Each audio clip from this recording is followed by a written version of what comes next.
ওকে, আমার অলরেডি প্রায় ডালটা খুব ভালোভাবে ভাজা হয়ে গিয়েছে। দেখুন খুব সুন্দর একটা স্মেল অলরেডি মানে ছড়িয়ে পড়েছে।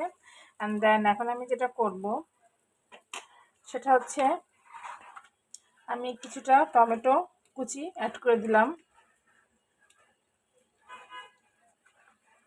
ওকে, আমি কিছুটা টমেটো কুচি অ্যাড করে দিলাম। এটা আস্তে আস্তে হতে থাকুক। এখন আমি যেটা করব সেটা হচ্ছে আমি প্রথমত এখানে পরিমাণ মতো লবণ অ্যাড করে দেই।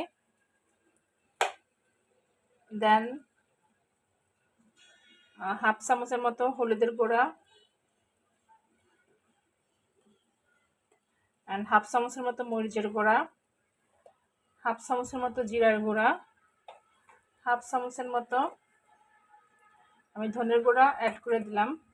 এখন আমি এই ইয়াটা খুব ভালো করে একটু আবারও আমি ভেজে নিব খুব ভালো করে। এই গুঁড়া মশলাগুলো ডালের ভিতরে আমি খুব ভালো করে আবার একটু ভেজে নিব।